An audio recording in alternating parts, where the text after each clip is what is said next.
One day after their meeting in Singapore, both President Trump and North Korea's Kim Jong-un are touting their unprecedented summit as a major success on the road to improve relations between longtime enemies.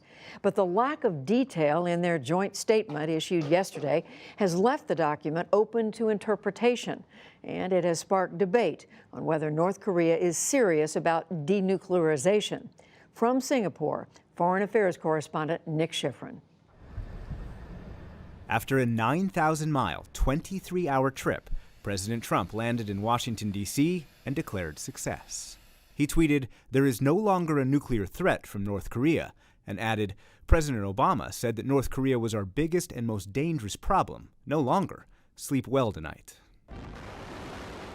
North Korea has not given up a missile program that U.S. intelligence says includes an intercontinental ballistic missile capable of hitting the east coast of the United States. Nor has North Korea given up what U.S. intelligence estimates as anywhere from 10 to 80 nuclear weapons.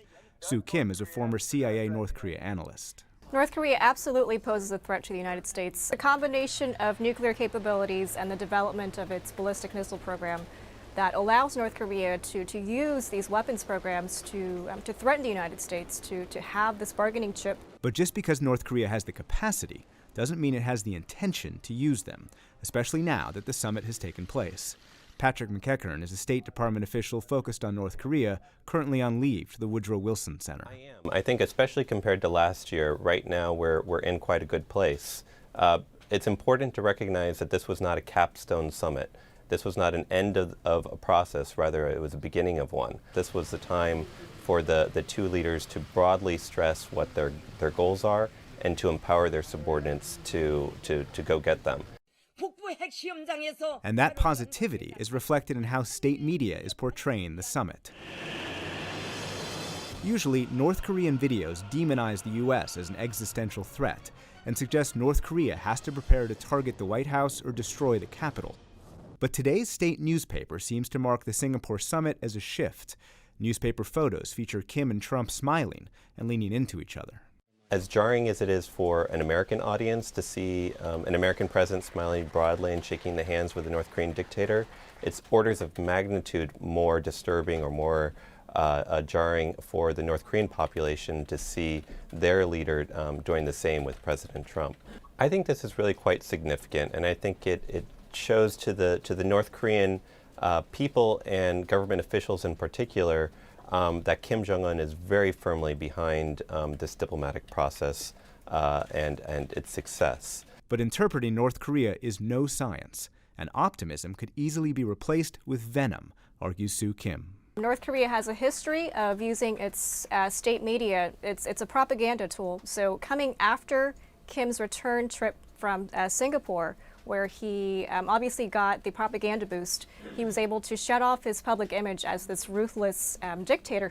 And the North Korean or DPRK statement about the summit has some analysts worried that Kim won't shed his violent past. The statement reads, "If the U.S. side takes genuine measures for building trust, the DPRK, too, can continue to take additional goodwill measures.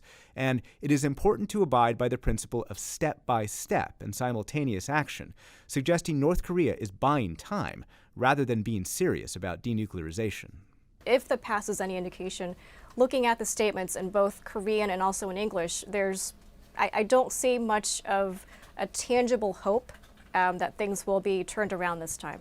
Patrick McEachern disagrees. But I don't see the North Korean statement really indicating that they are going to require the U.S. to front-load all of its concessions. President Trump publicly acknowledged that this would need to be a process and that he didn't expect all the issues to be resolved in one fell swoop.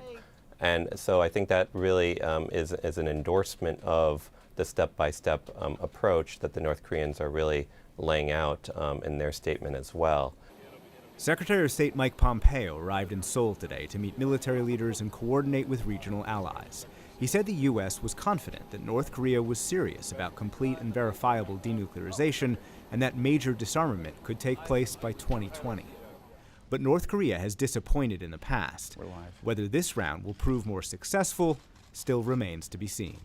For the PBS NewsHour, I'm Nick Schifrin in Singapore.